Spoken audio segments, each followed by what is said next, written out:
काम करो खलील, तुम वहां पे जाके देखो और देखो तुम यार एक काम करो, कबर ऐसी देखनी है जो ना बहुत पुरानी हो और ना ही बहुत नई हो, क्योंकि this is the demand of this scene. Okay जाओ जाके देखो।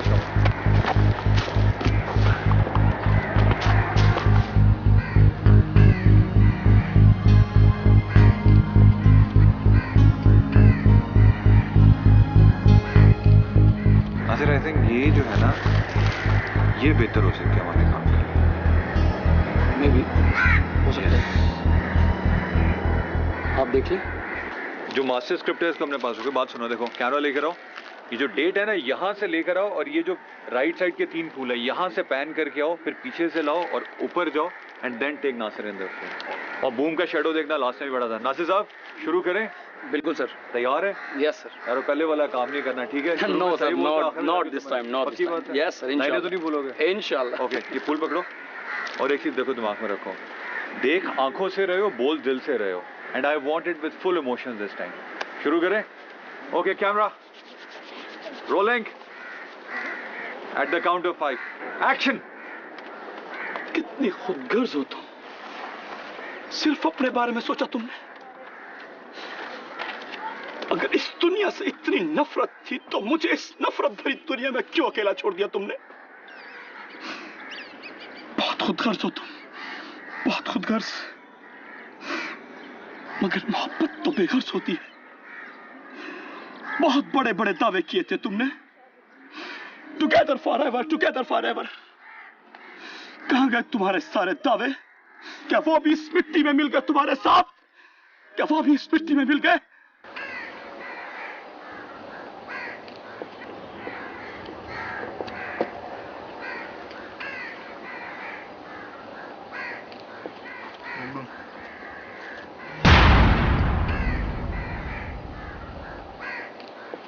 बहुत बुज़दिल हो तुम, बहुत खुदगर्ज हो तुम, बेवफा हो तुम, बेवफा। साहब कमाल कर दिया आपने, इस दफा तो लाइन याद करके आए हैं। बस सर। ओके बॉयज, यहाँ से रैप अप करें, वो दूसरी लोकेशन पे चलें, अब हम वहाँ पे शूट करेंगे। और से लाइन याद है बाकी? Thank you sir. Okay sir, बिल्कुल याद है।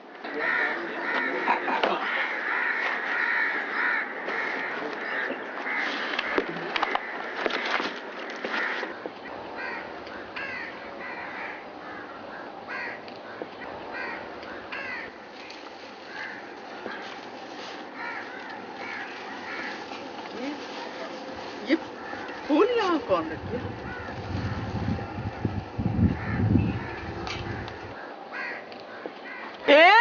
सुनो, इधर आओ।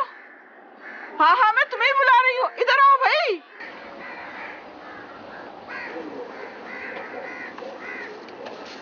जी ये फूल यहाँ किसने रखे हैं? जी, वो अभी यहाँ शूटिंग हो रही थी किसी ड्रामे की, हो सकता है उन लोगों ने रख दिया हो। तुमने मना क्यों नहीं किया? ये कब्रिस्तान है या शूटिंग की जगह? तुम किस लिए हो यहाँ? बड़े आए शूटिंग करने वाले।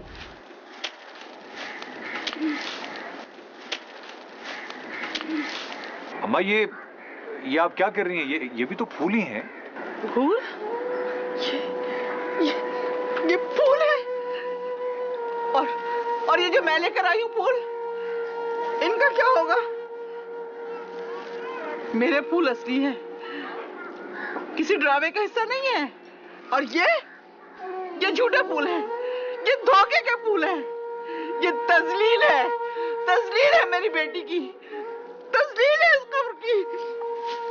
झूठे फूल, धोखे के फूल, मेरी बेटी की तजलील है।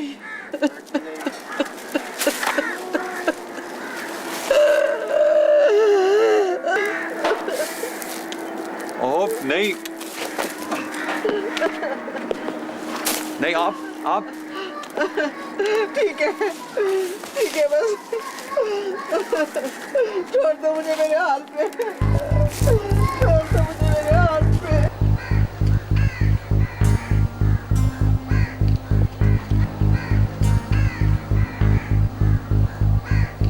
कलीम, जैकेट।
अरे चाबी का गुच्छा वहीं रह गया शायद। मैं ले आता हूँ।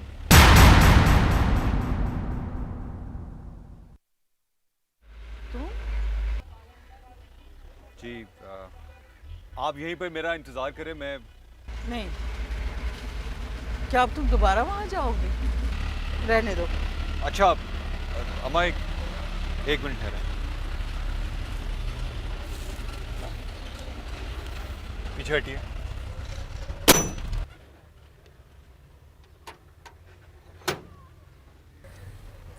अच्छा मैं चलूं? नहीं, अंदर आओ, चाय पी के जाना। आओ अंदर आओ।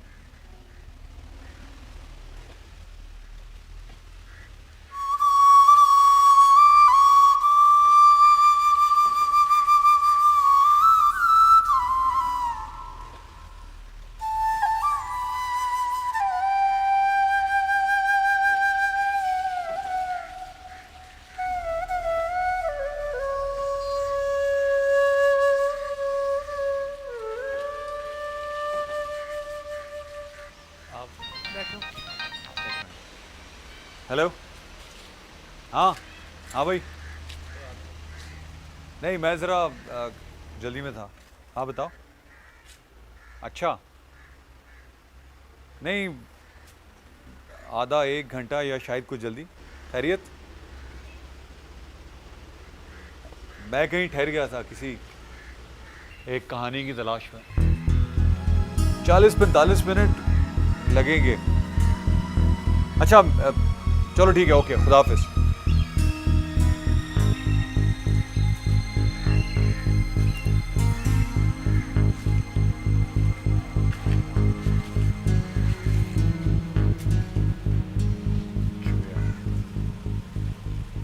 हाँ भाई।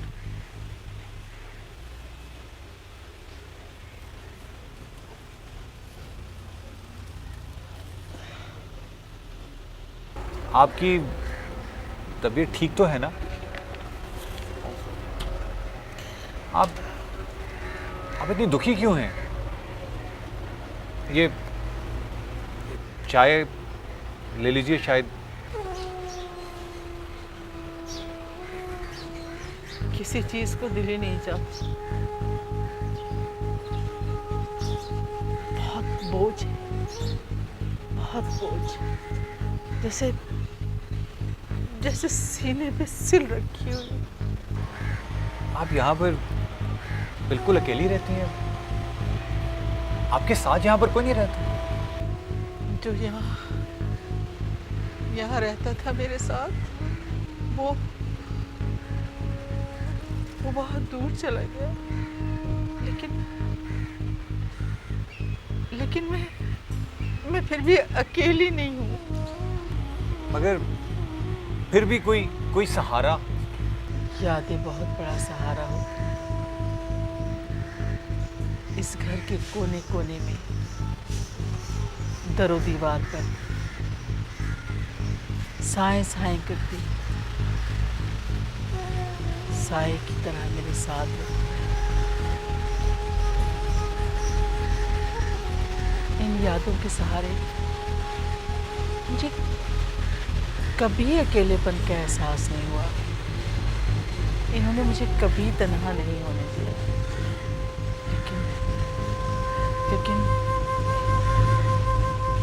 लेकिन वो मंजर बहुत बोझ है।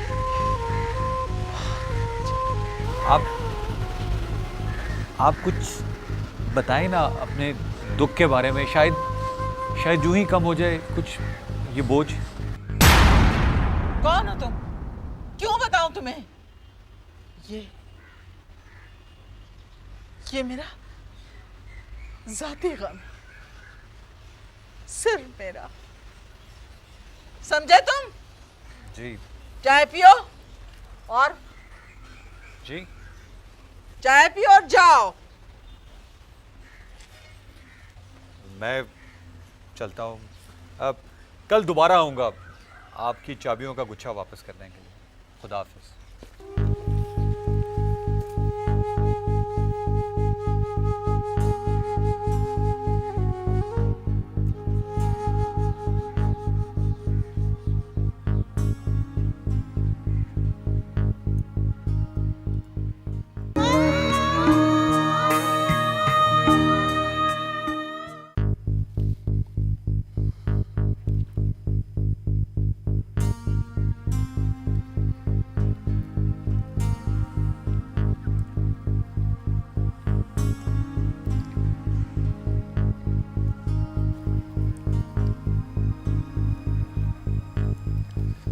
काफी पोटेंशियल है इस लड़के में।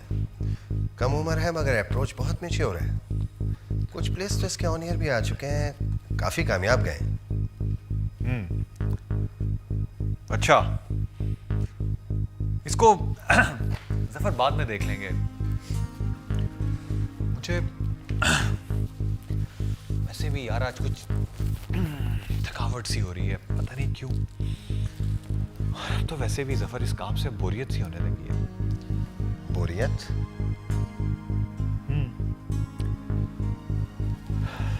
थक गया हूं यार मैं इन कागजों से कैमरे पर उतारते उतारते। अब तो तुम्हें मेरे अर्ली 80s के प्ले याद है? मुझे पता नहीं क्यों लगता है कि अब मैं वैसा कोई काम कर ही नहीं सका।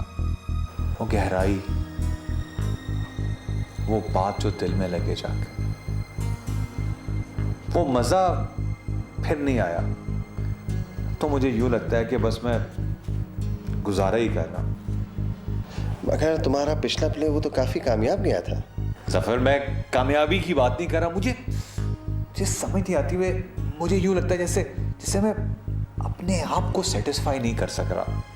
ये तो तुम जब भी कहते थे जिनके बारे में। क्या आप मुतमईन हो? या इसलिए कि तुम एक परफेक्शनिस्ट हो who never gets satisfied with his work? बहरहाल सब छोड़ो, ये बताओ कि तुमने अपने नए प्रोजेक्ट के बारे में क्या सोचा है? नया project, no planning, something new, something extremely extraordinary. एक ऐसी चीज जफर जिसको मैं देखूं, जिसको मैं खुद विजुअलाइज करूं, जिसको मैं फील कर सकूं और फिर उसके बाद लोगों के सामने पेश करूं। और जब तक मुझे ये कहानी मिलेगी नहीं ना, उस वक्त तक मैं ये काम करूंगा नहीं। फिर भी सब्जेक्ट वही मोहब्बत, मगर एक नए अंदाज में। यार तुम ऐसा करो, एक मोहब्बत और कर लो, कहानी अपने आप बन जाएगी। हाँ, और उसका नाम होगा एक मोहब्बत और। नहीं, बाबे की मोहब्बत। क्यों? किसने कहा है कि बाबों को मोहब्बत नहीं करनी चाहिए? क्या मोहब्बत सिर्फ जवानी में ही की जाती है? तुमने उस फिलोसोफर का कॉल नहीं सुना जफर, जिसने कहा था कि इंसान जब अपनी जिंदगी में पहली बार मोहब्बत करता है तो वो ये सोचता है कि शायद ये उसकी आखिरी मोहब्बत है, मगर वही नादान इंसान जब अपनी ज़िंदगी में आखिरी मोहब्बत करता है तो वो ये सोचता है कि शायद ये उसकी ज़िंदगी की पहली मोहब्बत है। खैर, चाय पियो, छोड़ो। Thank you. मुझे बताओ कि वो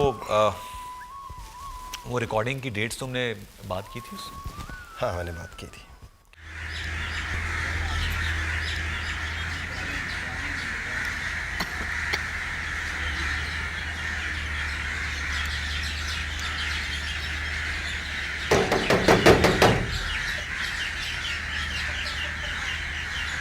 देखना जैतून कौन है दरवाजे, जाओ।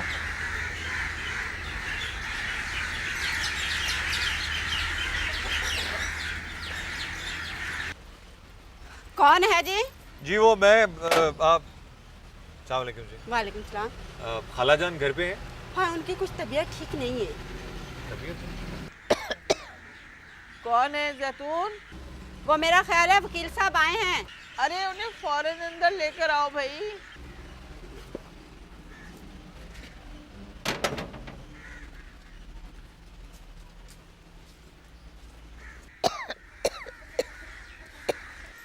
अस्सलाम वालेकुम खाला जान।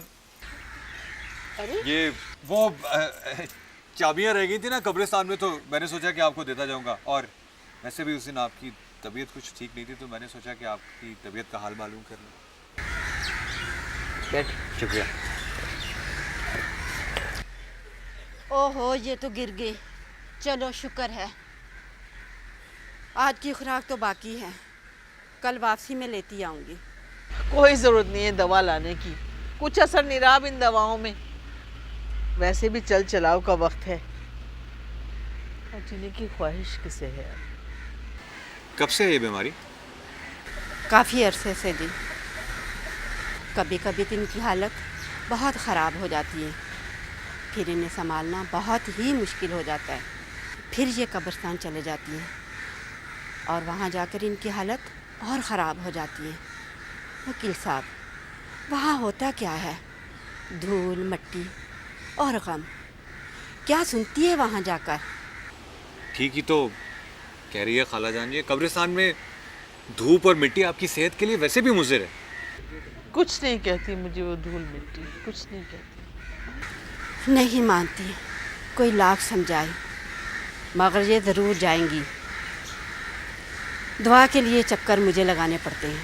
मत करो मुझ पे एहसान मेरी खिदमत करके, मत परेशान करो मुझे। मैं जाऊंगी, जरूर जाऊंगी। तुम कहती हो कि धूल मिट्टी मेरी सेहत के लिए ठीक नहीं है, तो वो मेरे जिगर का टुकड़ा, वो जो मन और मिट्टी चले दबा, उसका क्या होगा? कभी उसके बारे में सोचा तुमने उसके बारे में कभी, कि जो उसके साथ हुआ वो क्या ठीक हुआ? कैसे लोग एक माँ को अपनी औलाद से मिलने नहीं देते? कैसी दीवार है ये मेरे और उसके बीच? कब गिरेगी ये दीवार? मैं तो इंतजार कर रही हूँ। अच्छा, अब मैं चलती हूँ, फिर बस नहीं मिलेगी।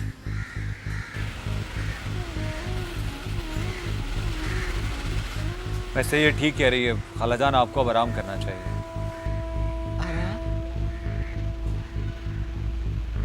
आराम तो उसके पास है, वो तो आराम की तरफ दौड़ी चली गई, पीछे मुड़ के भी नहीं देखा। उसने तो अपनी माँ का ख्याल नहीं किया। मैं बहुत अकेली हूँ, बहुत अकेली हूँ। कितना अरसा हो गया उसे? 7 साल, 5 माह, 2 दिन।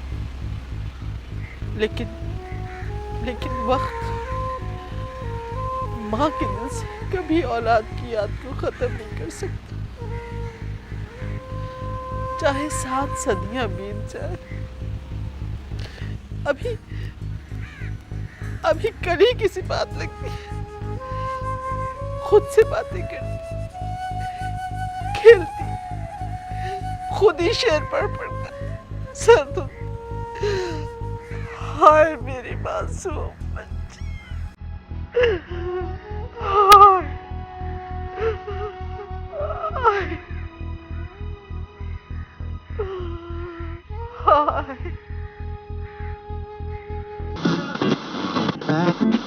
ये कलाम हमारे नौजवान उभरते हुए शायर आज़िर ज़मान का था। गज़ल के इन मोतियों को बड़ी खूबसूरती से अपनी आवाज़ में फरमान ज़हीर ने परोया।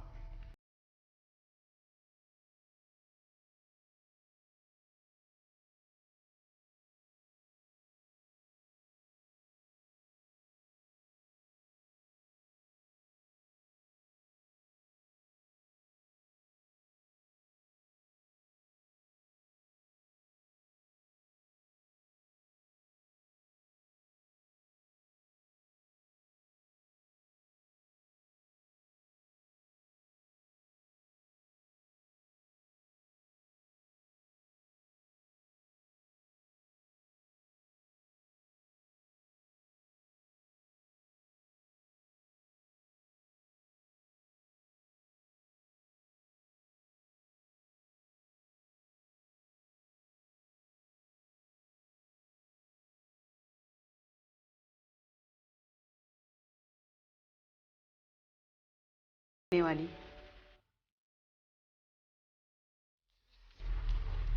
ये बात मैं अपने भले के लिए नहीं, तुम्हारे भले के लिए कह रही हूँ। आज अगर तुम अच्छे नंबर्स लेकर आओगी तो तुम्हें अच्छे कॉलेज में दाखिला मिलेगा। और ये सब तुमने क्या लगा के रखा हुआ है? बंद करो इसे। ज़ेब,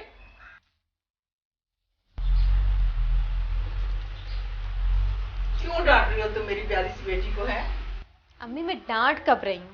मैं तो सिर्फ उसको समझाने की कोशिश कर रही हूँ कि तुम्हारे इम्तिहान होने वाले हैं और तुम पढ़ो। अच्छा तुम अपना नाप दे दो, असगर की माँ आएंगी। असगर की माँ? अच्छा, वो मैं थोड़ा सा मेरा काम रह गया है, मैं वो कंप्लीट करके फिर मैं आपको देती हूँ। चलो ठीक है। और बेटा तुम पढ़ रही हो ना? जी अम्मी, मैं पढ़ रही हूँ। शाबाश।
राहत, ये सब कुछ करने के लिए तुम्हें कौन मना कर रहा है? और रही शायरी, शायरी पढ़ने के लिए तो सारी जिंदगी पड़ी है। लेकिन ये जो वक्त है ना, ये वक्त बहुत जालिम चीज है। अगर ये एक दफा चला जाता है ना, तो फिर पलटकर वापस नहीं आता है। और मैं नहीं चाहूंगी तो मेरी छोटी सी बहन के हाथों ये वक्त निकल जाए। तो मेरी जान, इस वक्त की कदर करो। बाजी वो मैं थक गई थी ना सारा दिन पढ़ पढ़ के, तो सोचा थोड़ी सी फ्रेश हो जाऊं, कोई अच्छी सी शायरी की किताब पढ़ के। जानिए, आपके पास आपके कोर्स की बुक्स हैं, उसमें भी शायरी है, आप उसको पढ़ सकते हो। वो तो ठीक है बाजी, मगर वो सब तो मैं पढ़ चुकी हूँ। मेरे ख्याल से आप ये किताब भी कई दफा पढ़ चुकी हैं। नहीं ना बाजी, इस किताब की तो बात ही कुछ और है। ये सारी बेढंगी बातें बंद करो और तालीम की तरफ तवज्जो दो, समझी तुम?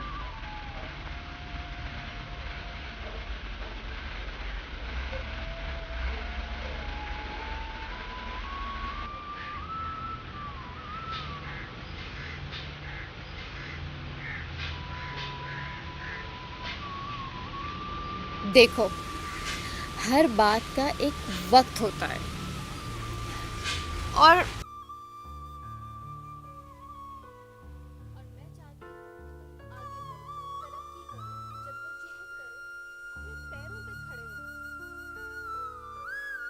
आपने भी तो पढ़ाई पूरी नहीं की और आप भी तो शादी कर रही हो।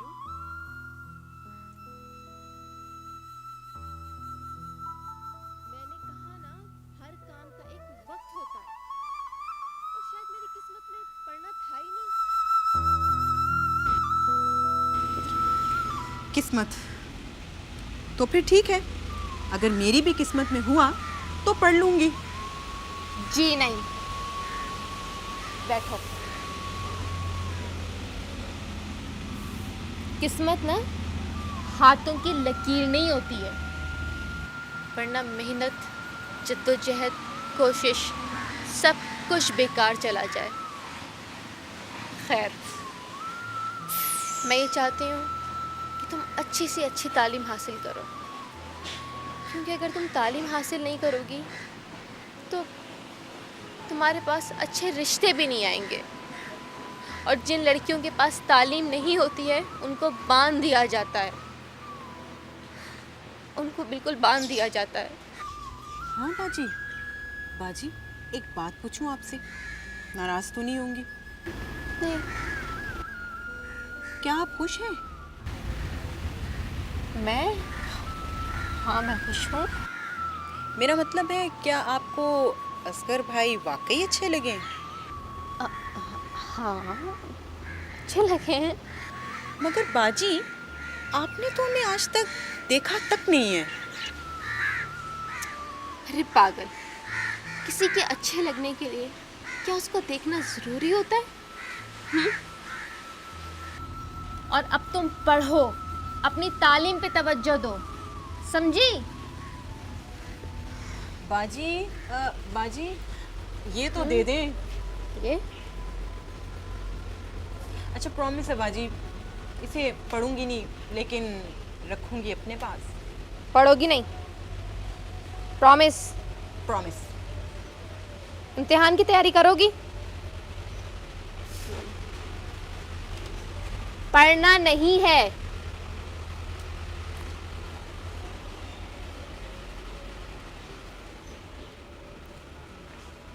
तो आप क्या कहते हैं आजिर मियाँ?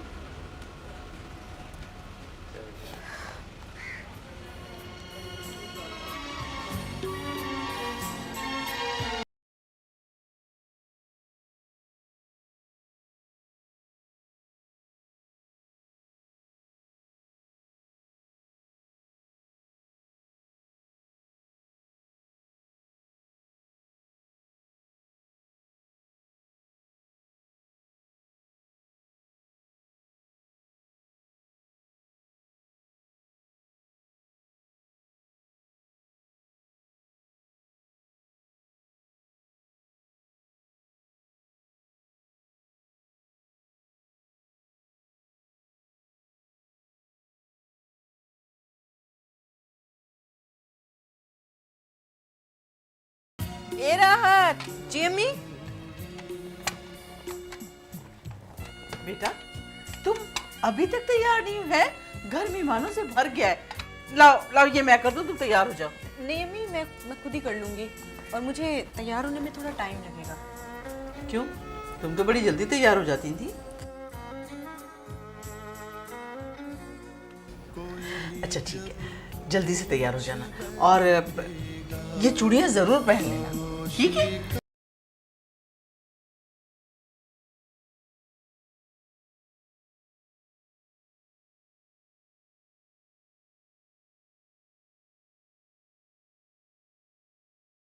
सामीन, पेशी खिदमत है एक दिलचस्प गुफ्तगू हमारे नौजवान उभरते हुए शायर आज़िर ज़मान से, बल्कि आजकल तो वो अपने कलम का जादू अफसाना नवीसी में भी चला रहे हैं। जी आज़िर साहब, अस्सलाम वालेकुम। अस्सलाम वालेकुम जी। क्या हाल हैं आपके? अल्लाह का बहुत शुक्र है। एक बहुत ही कॉमन सा सवाल जो कि एक शायर से ख़ुसूसन पूछा जाता है कि कब से शायरी कर रहे हैं? शायरी तो मेरा ख्याल है 12-13 साल की उम्र से कर रहा हूँ, मगर बाकायदा शायरी अगर आप पूछें तो तकरीबन 15-16 साल की उम्र से शुरू की। ये बताइए, आपकी ये खूबसूरत किताब मंज़र वफ़ा, जो कि अभी कुछ अर्से पहले मंज़र आम पर आई है, इसमें आपका एक मुनफरिद रोमानवी अंदाज़ है। हाँ जी, देखिए ना, पहले तो रोमानवी मोहब्बत का इजहार है जो कि इसकी शिद्दत को जाहिर करने की कोशिश करता है। अब देखिए, जैसे साइंस कहती है कि ज़िंदगी का अमर मुसल्लमा प्रोटोप्लाज्म है, मगर मैं समझता हूँ कि ज़िंदगी का अमर मुसल्लमा मोहब्बत है, जिसके बग़ैर ज़िंदगी एग्जिस्ट ही नहीं कर सकती। जहाँ ज़िंदगी है वहाँ मोहब्बत है, और जहाँ मोहब्बत है वहाँ ज़िंदगी, तो चाहे रिश्ता कोई भी हो, मोहब्बत के बग़ैर नामुकम्मल। यानी मोहब्बत ज़िंदगी है और ज़िंदगी मोहब्बत। मोहब्बत करने में तो कोई नाकाम नहीं हुआ, अलबत्ता पाने में हो जाता है, मगर राहत, जीत खत्म बेटी नहीं। तुम अभी तक तैयार नहीं हुई, जल्दी आओ। आई अम्मी, आई।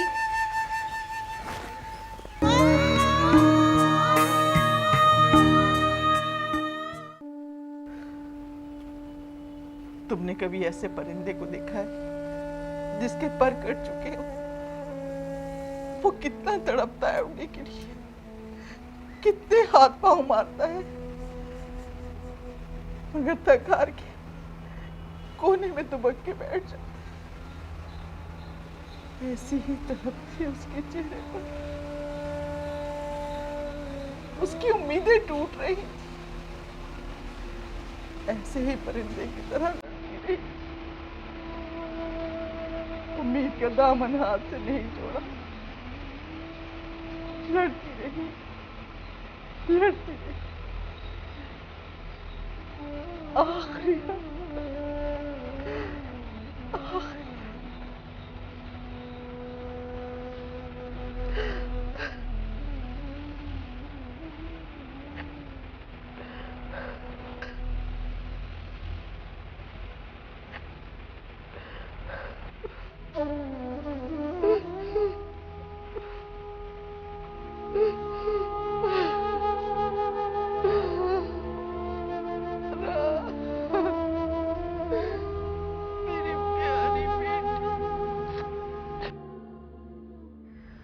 आए खुदा, मुझसे ना ले मेरे गुनाहों का हिसाब। मेरे पास इश्क़े नदामत के सिवा कुछ भी नहीं। जिंदगी मेरी है,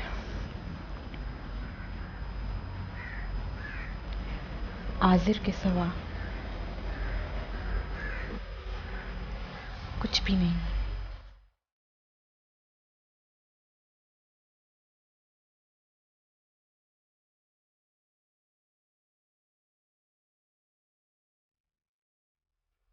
न जाने सिवा क्या होगा।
बस करें। औलाद का गम तो अल्लाह किसी को ना दे। जा इनके लिए पानी लेकर आए, पानी हम लोग लेके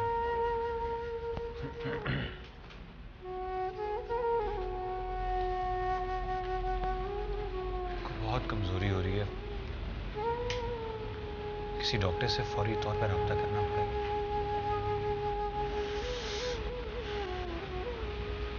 उन्हें जाते हुए इन्हीं के बारे में सोच लिया होता।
मामी वो तो नजर ही आ रहा है कि क्या है। मामी मुझे खुद हैरत हो रही है कि ये मेरी किताब में कैसे। हाँ, पता नहीं कैसे तुम्हारी किताब में आ गई और कैसे तुम्हारी नजर इस तस्वीर पे पड़ गई।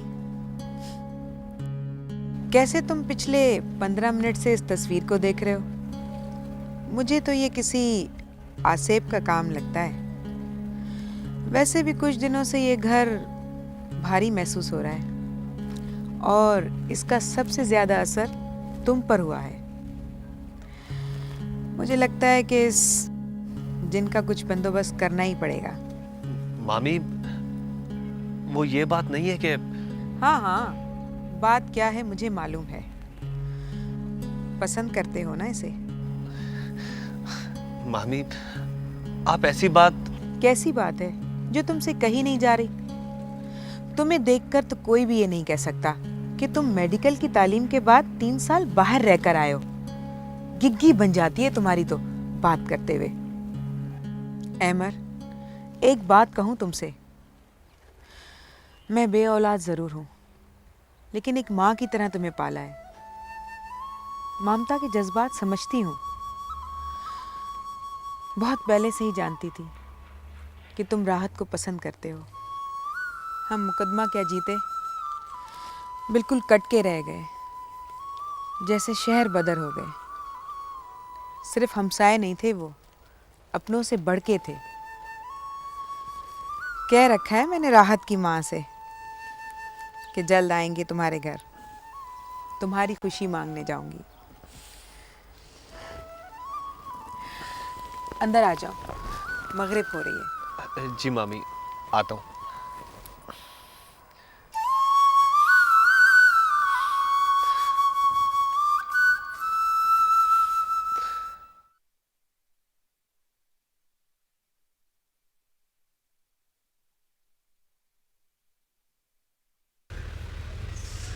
अम्मी भाई आहिस्ता करें। वो चुपकी बैठी रहे। अच्छा भाई चाय तो पिलवाएं। जैतून, जरा अच्छा सा नाश्ता बना के ला मेरी बेटी के लिए। आपा चाय जरा कड़क बनाइएगा। कितनी दफा मना किया है कि चाय पीना छोड़ दे, दूध पिया कर बेटे, दूध। अम्मी सर में शदीद दर्द हो रहा है। हाँ तो रात भर जागेगी तो सर में दर्द नहीं होगा तो और क्या होगा। अजानों के वक्त सोती है, जब रात को उठो तेरे कमरे की बत्ती जल रही होती है। अरे बेटा इतना जागेगी तो फिर सर में दर्द नहीं होगा तो फिर क्या होगा। अच्छा ज़रा इधर मुँह कर, मांग देखूं सीधी है कि नहीं। अरे कैसे हल्के पड़ गए मेरी बच्ची की आंखों में। इम्तहानों के बाद क्या पढ़ती रहती है तू, है क्या रखा है इन कहानी की किताबों में और ऊट पटांग शायरी में। आराम किया कर बेटा, आराम किया कर। बचपन में इतनी मोटी ताज़ी और ऐसी गोरी चिट्ठी थी और अब देखो क्या इतना सा मुँह निकल आया है। अगर कोई तेरे बचपन की तस्वीर देखे ना तो पहचानेगा थोड़ी। अरे हाँ वो तेरी सहेली है ना, वो रेडियो वाली, क्या नाम है उसका, फ़ोन आया था उसका, कह रही थी कि तेरा काम हो गया है। क्या काम हो गया? अरे नाश्ता तो कर ले, ठंडा हो जाएगा, ऐसी भी क्या जल्दी है। बस अम्मी अभी आई नाश्ता तो मैं अभी भी कर लूंगी, इसकी छुट्टी हो जाएगी। अरे भाई नाश्ता लाओ ना जैतून। हेलो, हाँ ज़ैनब मैं बोल रही हूँ। सुनो, क्या वाकई नंबर मिल गया है? अच्छा रुको मैं लिखती हूँ। हाँ 2 2 7 4 6 5 8। ज़ैनब तुम कितनी अच्छी हो ना, थैंक यू सो मच। ठीक है मैं तुमसे बाद में बात करूँगी, समझा करो ना यार। अच्छा ओके बाय।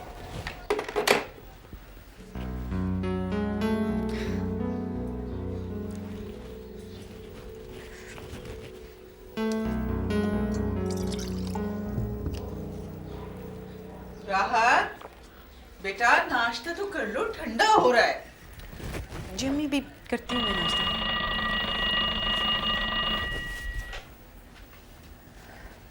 हेलो, हाँ बेटे ज़ेब, वालेकुम अस्सलाम, क्या हाल है? सब खैरियत है ना? पिछले हफ्ते फोन क्यों नहीं किया था?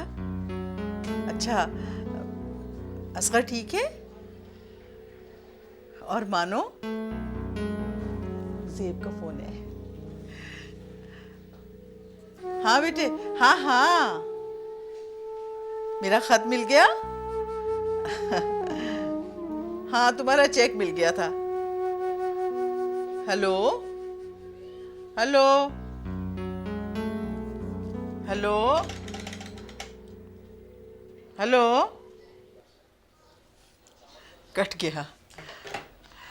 अच्छा देखो, मैं रशीदा के घर जा रही हूँ। ज़ेब का फ़ोन आया ना तो बता देना कि अम्मी रशीदा के घर गई हुई है, ठीक है? और तुम बात कर लेना उससे। जी अच्छा अम्मी। जी।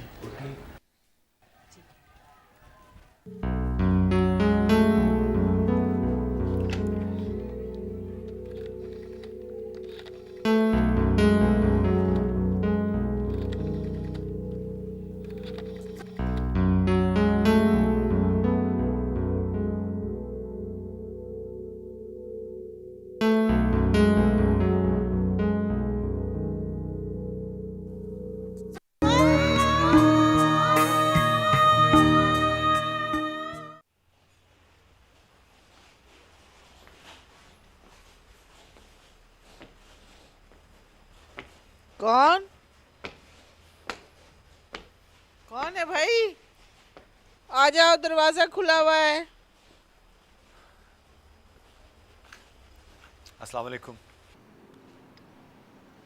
तुम जी मैं क्यों आए हो तुम यहाँ?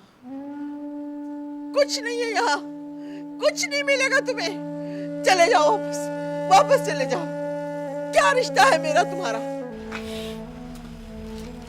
दुख बांटने के लिए किसी रिश्ते का होना जरूरी हरगिज नहीं होता। मैं आपका हमदर्द भी तो हो सकता हूँ, और वैसे भी इंसानियत का रिश्ता सब रिश्तों से ज्यादा अहम है। इंसानियत, हर आदमी इंसान कहाँ। नहीं चाहिए मुझे तुम्हारी हमदर्दी।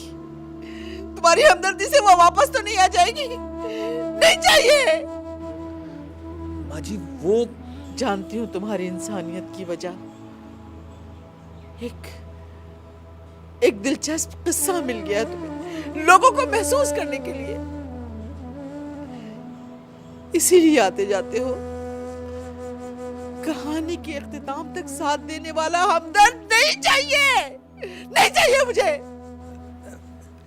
माँ जी मैं मत कहो मुझे माँ, मत पुकारो मुझे इस नाम से। क्यों? प्यार, मोहब्बत, इंसानियत, दोस्ती, क्या ये सब रिश्तों के रंग नहीं है? और वैसे भी अगर हम रिश्तों में से ये रंग निकाल दें तो रिश्ते बिल्कुल बेमानी हो जाते हैं। ये रंग तो सिर्फ खून के रिश्ते में होते हैं, बनाए हुए रिश्तों में नहीं। बनाए हुए रिश्ते तो बने हुए होते हैं, उनकी कोई हकीकत नहीं होती। एक ऐसी दीवार की तरह जिसकी ईंटें आपस में बगैर सीमेंट के जुड़ी हों, और वो दीवार हवा के एक हल्के से झोंके से एक पल में गिर जाए। ऐसे ही बनाए हुए रिश्तों ने पहले उसके अरमानों को रौंद डाला और फिर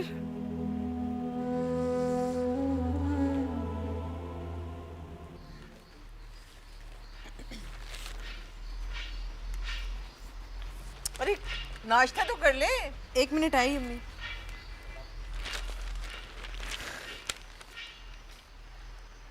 अजीब और गरीब लड़की है, खाने पीने का बिल्कुल होश नहीं है।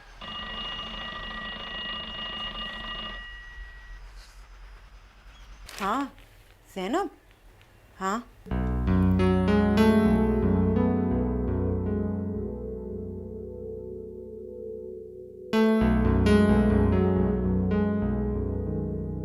चलो उस्ताद जाने दो, उस्ताद जाने दो।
ये बहुत कुछ है।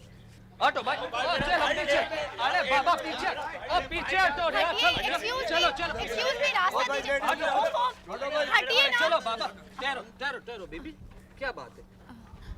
खान साहब, बात कुछ नहीं, हमें अंदर जाना है। अंदर? अंदर तो शूटिंग चल रहा है। वही तो खान साहब, हमें रिकॉर्डिंग ही तो देखने जाना है। नहीं बीबी नहीं, अंदर जाने का इजाजत किसी को नहीं है। खान साहब बहुत जरूरी काम है, जाने देना। आप किधर से आए? हम बहुत दूर से आए हैं। वो अंदर आज़र ज़मान की रिकॉर्डिंग चल रही है ना, तो हमें उनसे बहुत ज़रूरी काम है। नहीं बीबी नहीं, अंदर जाने का इजाजत किसी को नहीं है। वो खान साहब ये मेरे पास रेडियो पाकिस्तान का कार्ड है, ये वहाँ से आए थे हम लोग। मगर अभी तो आपने बोला कि शूटिंग देखना है। वो अंदर आज़र ज़मान का इंटरव्यू करना था ना रेडियो के लिए, तो फिर शूटिंग भी देख लेते। अच्छा ठीक है, आप ऐसा करो, आप अंदर जाओ, ये इधर ही रहेगा। कोई बात नहीं ज़ैनब, तुम जाओ, कोई फर्क नहीं पड़ता। लेकिन राहत तुम। कोई बात नहीं, तुम जाओ यार, मैं बाहर इंतजार कर रही हूँ तुम्हारा। ठीक है, जाऊँ? जाओ। अच्छा तुम जाओ जाओ जाओ। बेबी आप साइड पे हो जाओ। अच्छा।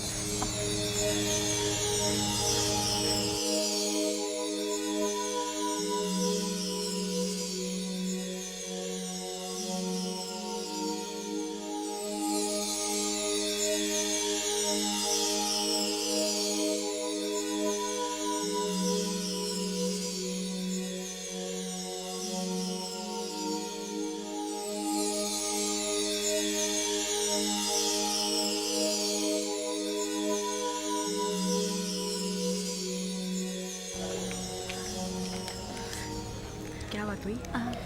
कुछ तो बताओ। राहत, ये तुम्हारे लिए। बताओ ना ज़ैनब, क्या हुआ? हाँ बता, चलो चलो बताओ ना। चलो।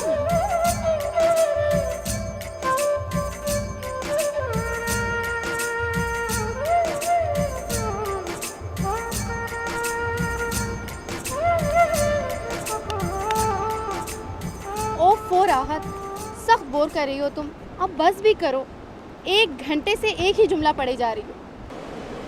हाँ, जुमला, ये एक जुमला नहीं, इस जुमले में तो पूरा दीवान छुपा है। बस रहने दो, अब ऐसी भी कोई बात नहीं। तो इसमें इतना तुम चिढ़ क्यों रही हो? इतना गुस्सा करने की बात क्या है ज़ैनब? राहत अब बस भी करो। तुम बहुत आगे जा रही हो। तुम कहना क्या चाह रही हो? मैं बिगड़ नहीं रही राहत, लेकिन तुम बहुत आगे जा रही हो। राहत, मैं तुम्हारा दिल नहीं तोड़ना चाहती थी, लेकिन अब मैं ऐसी मुश्किल में फंस गई हूँ कि मैं तुमसे क्या कहूँ।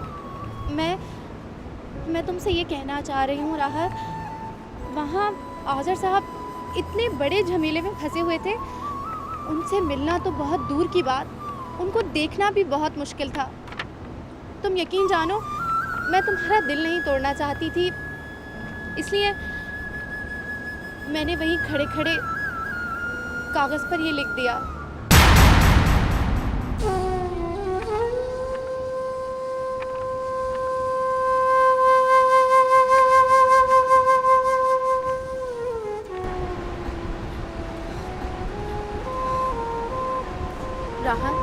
राहत, आई एम सॉरी, मैंने ये सब कुछ जानबूझ के नहीं किया।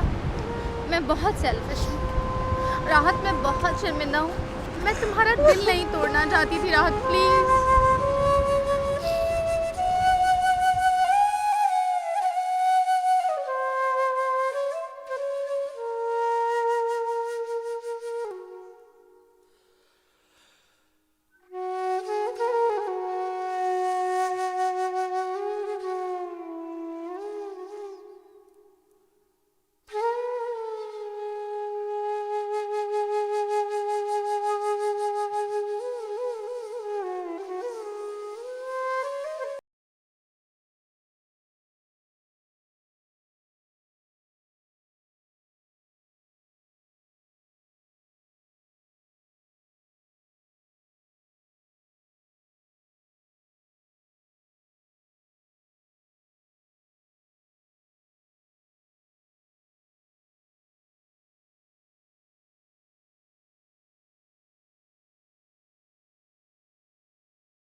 है तुम्हें? क्यों बेवजह आंसू निकलते हैं? कैसे अजीब घाव हैं? किससे कहूं? किससे पूछूं?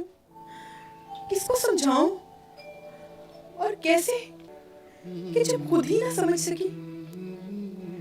कैसी आग है ये जो बुझकर राख नहीं होती? कौन सा ख्वाब है जो अधूरा रह गया है? मुझे कुछ समझ नहीं आ रहा। या अल्लाह, ये कैसी वहशत है? ये क्या लिखा है वहां पर? क्या है ये जो पक रहा है मेरे अंदर? मुझे समझा दे मेरे खुदा, मुझे समझा दे।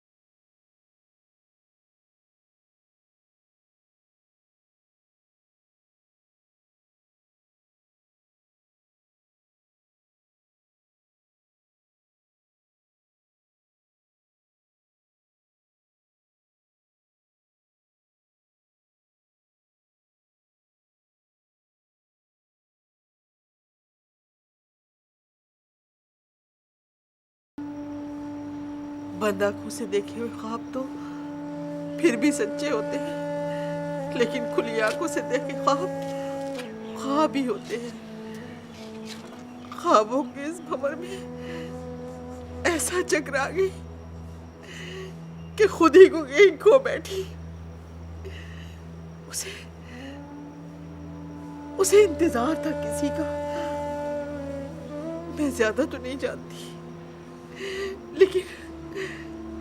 लेकिन उसे वो इंतजार हमेशा रहा, हमेशा।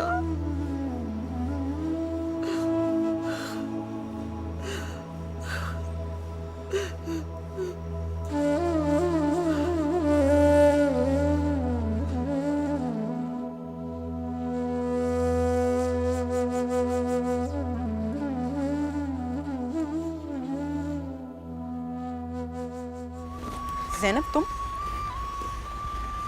राहत, मुझे पता है तुम मुझसे बहुत नाराज़ हो, लेकिन क्या तुम अपनी दोस्त को माफ़ नहीं करोगी? प्लीज़। ज़ैनब, मैंने तुमसे कहा ना मैं तुमसे उस दिन नाराज़ थी और ना मैं तुमसे अब नाराज़ हूँ। खैर बताओ, कैसे आना हुआ? तुम इधर तो आओ, मेरे पास आओ, इधर बैठो। तुम्हें पता है आज़र ज़मान की रिकॉर्डिंग है बीच पर 22 तारीख को। फिर रिकॉर्डिंग? ये रिकॉर्डिंग तो होती रहेगी। क्या मतलब? यार, कितनी ज़बरदस्त खबर सुनकर तुम्हें कोई होश ही नहीं हुई? भला मुझे क्या दिलचस्पी उनकी रिकॉर्डिंग से? अच्छा, उनकी रिकॉर्डिंग में ना सही, लेकिन उनमें तो दिलचस्पी है ना तुम्हें। तुम्हें एक बात बताऊं, मैंने सर मसूद से कहा है कि वो हमारी उनसे मुलाकात करवा दें। तुम्हें पता है वो उनके बहुत ही बेहतरीन दोस्त हैं, और अब तुम देखना कि तुम्हें कोई मसला ही नहीं होगा उनसे मिलने में। तुम बहुत ही आसानी से मिल लोगी। क्या वाकई वो मुझे बहुत आसानी से उनसे मिलवा देंगे? हाँ ना, देखो ना, आजकल कोई भी काम बिना जान पहचान और ताल्लुक़ के हो ही नहीं सकता। बस तुम 22 तारीख को शाम 4 बजे तैयार रहना, ठीक है? ओहो, तुम किस सोच में चली गई? मैं सोच रही थी कि किसी और की वजह से पैदा होने वाला ताल्लुक़ बहुत कमज़ोर होता है और मजबूरी हो जाती है, और अगर वो मुझे किसी और के ताल्लुक़ से मिले तो उनकी मजबूरी हो जाएगी, और मैं ये नहीं चाहती। राहत, तुम क्या चाहती हो मेरी समझ से बाहर है। मुझे बताओ, मुझे कुछ नहीं समझ में आ रहा। उनसे मिलना चाहती हूँ, लेकिन अपने ताल्लुक़ से, किसी और के नहीं। राहत, वो तुम पहले करके देख चुकी हो ना, क्या हासिल हुआ? कुछ भी नहीं। वो एक और बात है कि जो चीज़ बड़ी मेहनत से हासिल की जाए ना, उसका मज़ा ही कुछ और होता है। ठीक कह रही हो ना मैं? अच्छा, अब अगर मैं तुमसे यहाँ बातें करती रही ना खड़ी होके, तो फिर मेरे सारे काम रुक जाएंगे। मैं चलूँ? खुदा हाफिज़। ज़ैनब, चाय तो पीती जाओ। चाय मैं किसी और दिन पीऊंगी, लेकिन तुम तैयार रहना 22 तारीख को 4 बजे, ओके? खुदा हाफिज़।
और भी पुख्ता होते चले गए।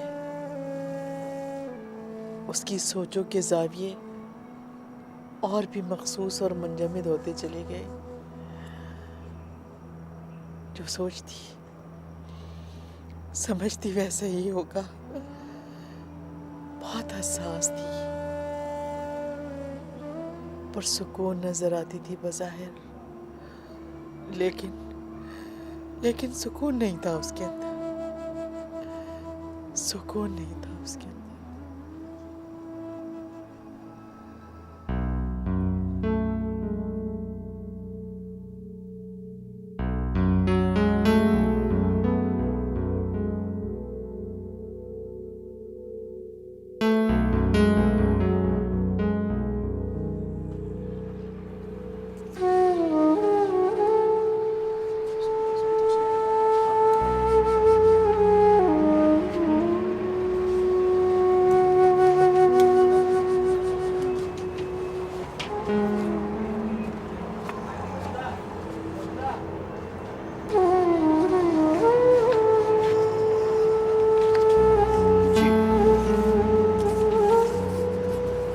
आज़र ज़मान, ये भी आज़र ज़मान और ये आज़र ज़मान 3। लगता है आप आज़र ज़मान को बहुत शौक से पढ़ती हैं। जी। वैसे अगर थोड़ी देर पहले अगर आप आ जाती तो मैं आपकी उनसे मुलाकात करवा देता। क्या? कहाँ गए? बस अभी थोड़ी देर पहले ही यहाँ से निकले, अभी भी यहीं पे थे। अच्छा, आप इन किताबों का हिसाब करें, मैं भी आती हूँ।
कौन? जी, मैं अहमद हूँ। आ जाइए।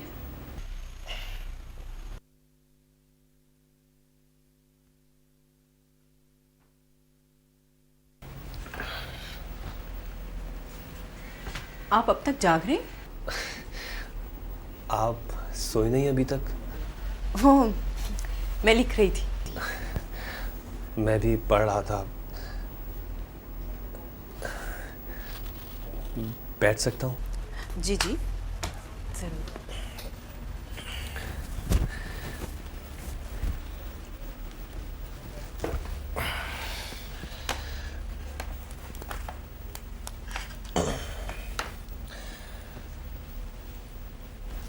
भाई, हम तो ठहरे डॉक्टर लोग, सारी ज़िंदगी पढ़ाई से जान ही ना छूटे। बल्कि सच पूछे तो हमारी पढ़ाई तो आधी रात को ही शुरू होती है। मगर आप रात को अपनी नींदें क्यों हराम करती हैं? ओह, तो वही शेर व शायरी वाला पुराना शौक, फजूल लोगों का काम। जी क्या मतलब? वक्त है आपके पास, वक्त। खुद सोचें, अगर आप भी किसी प्रैक्टिकल फील्ड में होती तो क्या ये शौक अफोर्ड कर सकती? ऐसी तो कोई बात नहीं। ऐसी ही तो बात है। देखें, जितना फालतू वक्त होता है ना किसी के पास, उसके शौक उतने ही ज़्यादा होते हैं। और ये फारिग लोगों का काम। ऐसी कोई बात नहीं है भाई। अच्छा तो बताइए, अगर आप वकील या डॉक्टर वगैरह होती तो क्या ये शौक अफोर्ड कर सकती थी? बताइए बताइए। नहीं, ये सारा काम तो फारिग लोगों का होता है। ये आप क्या उस वक्त से फारिग वक्त किए जा रहे हैं? अहमद साहब, इंसान जब होश संभालता है तभी अपनी मंजिल मुतय्यन करता है। और मेरा ये शौक़ तब से है जब मैं 8 साल की थी। इंसान पहले बच्चा होता है, डॉक्टर बाद में बनता है, और हर बच्चा फारिग ही होता है, तो फिर वो शायरी क्यों नहीं कर लेता? लिहाजा मेरा ये शौक़ फारिग होने की वजह से नहीं है, समझे आप? अरे आप तो सीरियस हो गई, मैं तो ऐसे ही मजाक कर रहा था। चलिए देखते हैं कि आप कौन सी किताबें पढ़ रही हैं।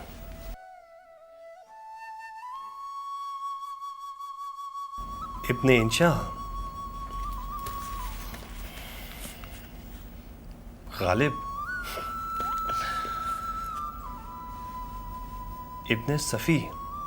गुड, आपने कलेक्शन तो बहुत अच्छा रखा हुआ है। आज़र समान,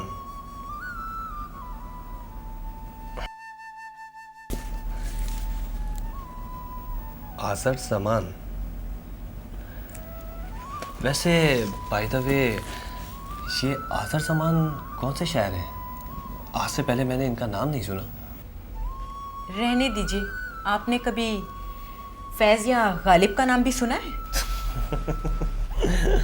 अब ऐसी भी कोई बात नहीं है, लेकिन ये कौन से पोएट हैं जिनका ढेर लगा रखा है आपने? चलें छोड़ें, आप मुझे ये बताएं कि अगर बकौल आपके ही मेरी तरह आप फारिग होते तो क्या करते? अच्छा सवाल किया आपने। मैं क्या करता? मैं क्या करता? सच बताऊं, मैं इन सारी किताबों की एक रद्दी की शॉप खोल लेता। इस काम में बहुत पैसा है, बहुत प्रॉफिटेबल बिजनेस है ये। चलें छोड़ें, देखते हैं कि आपके ये आज़र ज़मान क्या लिखते हैं जिसकी वजह से आपकी रातों की नींदें हराम हो गई हैं। जो कभी तू पढ़ने बैठे, मुझे हुरुफ हुरुफ देखे, तेरी आंखें भीग जाएं, तू किताब भूल जाए, तेरी सोच पे हो हावी, मेरी याद इस तरह कि तू अपनी जिंदगी का नकाब भूल जाए। अच्छा तो ये बात है। कभी हमारी सोचों में आओ, एक अछूता सा ख्याल बनकर, कि इन ख्यालों की चांदनी से ये दुनियाएं बिखर सी जाए। कभी हमारी आंखों में उतरो, एक सुहाना सा ख्वाब बनकर, कि इन्हीं सपनों की बदौलत हम आंखें संवर सी जाए। एक शीरीं सी बात बनकर कि तमाम दुनिया की तलखियाँ इस एक बात में सिमट सी जाएं, कभी हमारी सांसों में। हेलो, कहाँ खो गई आप? अब सारी मैं ही पढ़ता जाऊंगा या आप भी कुछ आगे? कभी हमारी सांसों में उतरो कोई अनोखी सी खुशबू बनकर, कि खुशबुओं में मुअत्तर होके हमारी बातें महक सी जाएं। कभी हमारे मन में उतरो हमारा सच्चा ईमान बनकर। क्या वाकई? वाकई। कितनी मुख्तलिफ हैं आप।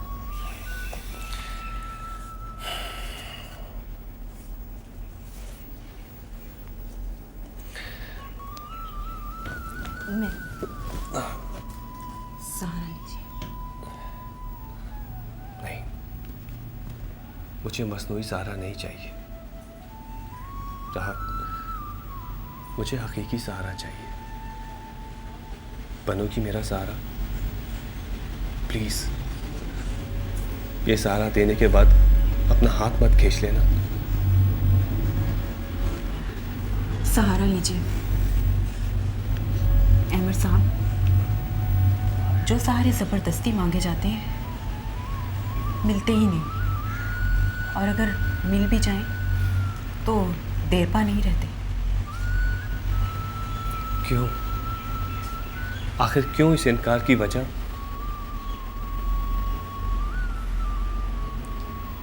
शायद मैं ही आपके। बस, मुझे पता है कौन किसके काबिल नहीं है।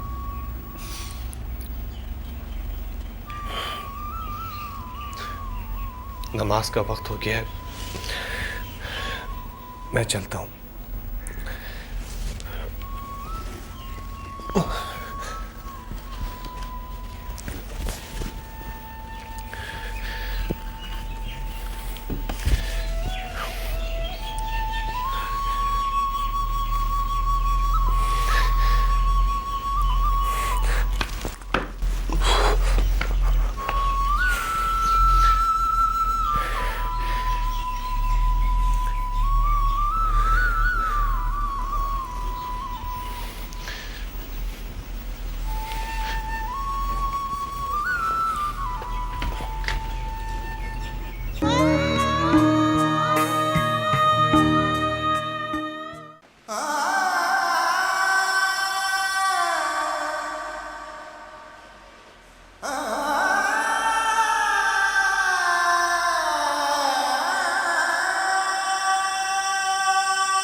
क्या बात है बेटा, क्या रात भर नींद नहीं आई?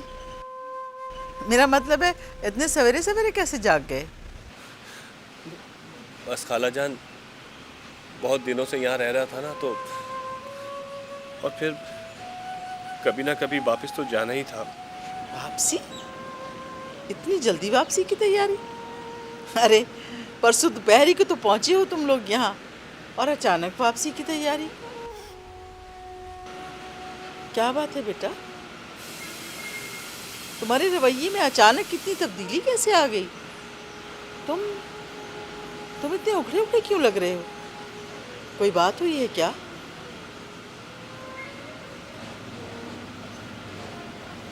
राहत ने कुछ कहा है क्या? नहीं खाला जान, वो क्या कहेगी, उसने कुछ नहीं कहा। बस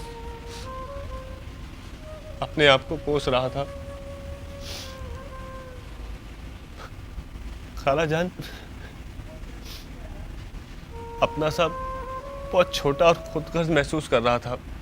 क्या मतलब?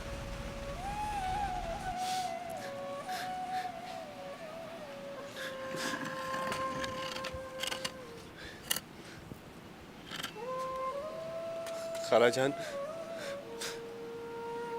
जो शख्स खुद बेसाखी का सहारा लेता हो वो किसी को क्या सहारा दे सकता है? जब दूसरे का हाथ थामा जाए तो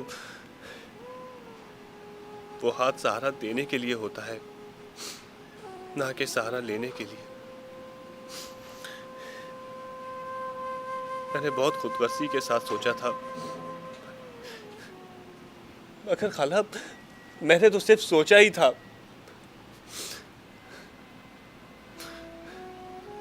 खाला मुझे माफ कर दे प्लीज। खाला मुझे माफ कर दीजिए।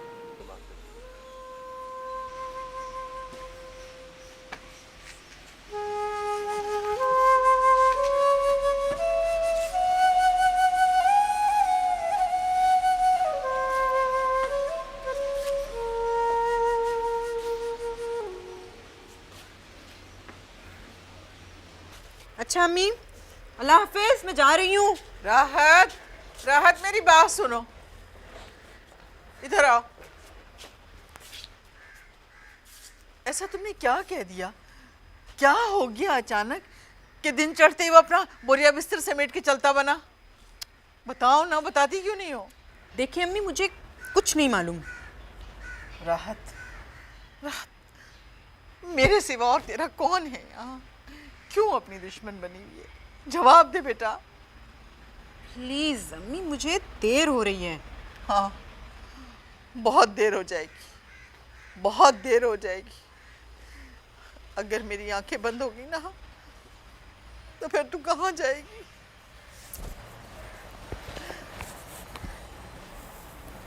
अम्मी, कौन जाने कौन पहले और कौन बाद में। ना ख्याल रखें, मुझे देर हो गई।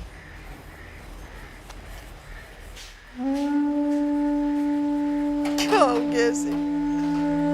पता नहीं कैसी बातें करने लगी है, मेरे तो कुछ समझ ही नहीं आता यार, मैं क्या करूं?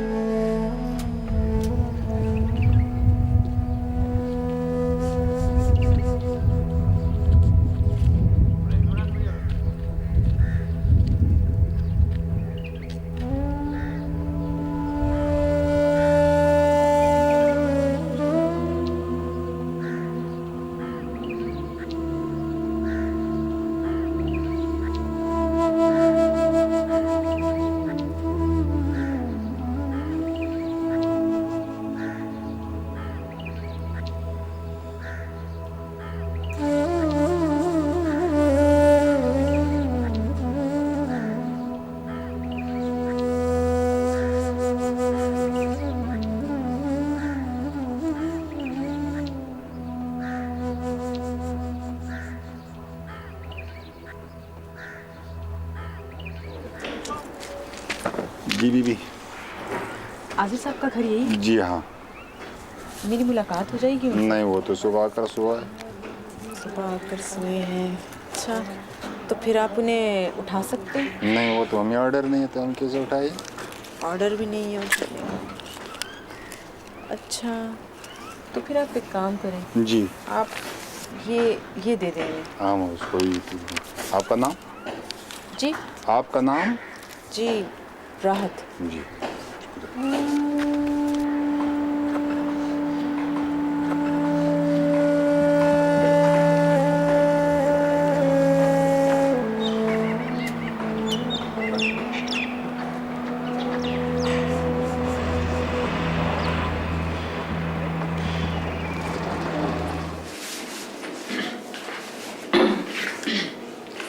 Excuse me. जी फरमाएं। मुझे आजिर साहब से मिलना। आजिर साहब से मिलना, एक मिनट। इफ़ी आप ज़रा इधर आए।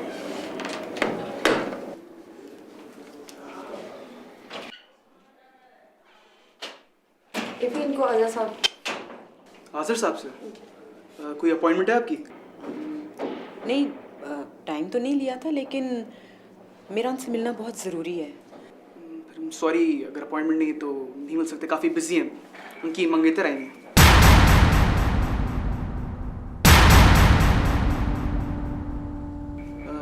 एक मिनट, आपका नाम? जी जी, राहत। आपके लिए एक लेटर है, एक सेकंड।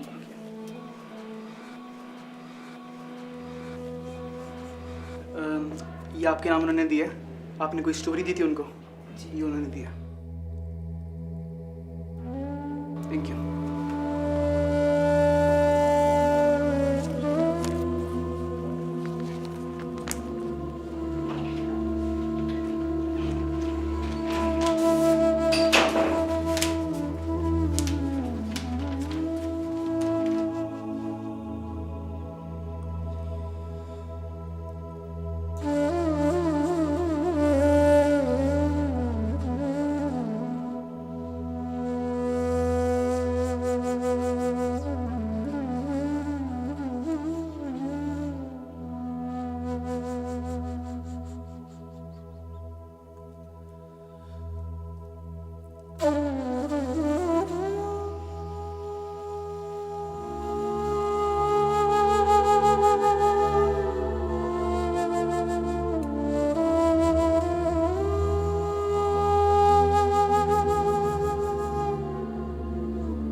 बहुत कुछ खो कर आई थी वो उस दिन।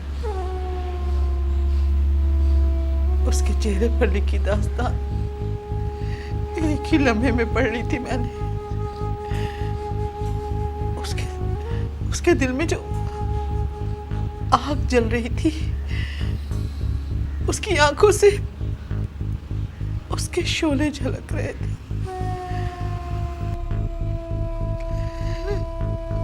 उसके कपकपाते होंठ अनकही बातें कह रहे थे। ऐसा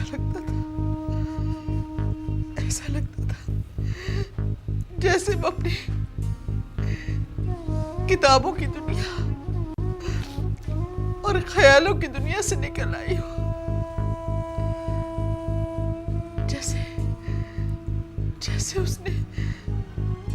जैसे उसने जिंदगी का चेहरा बहुत करीब से देख लिया। एक बात कहूं आपसे,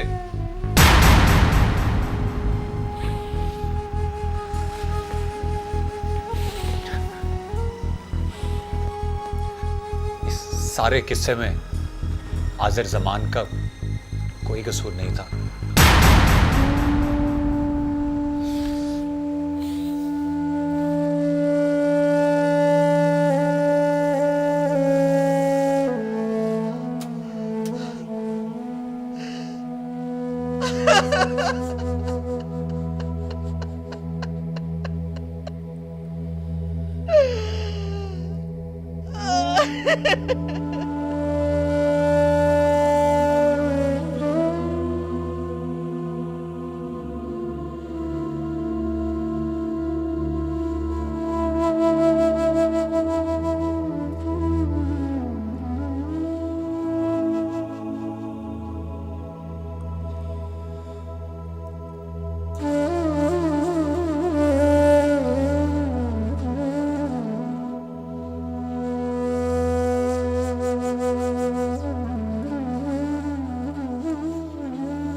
बस एक एहसास काफी है उम्र भर रुलाने के लिए।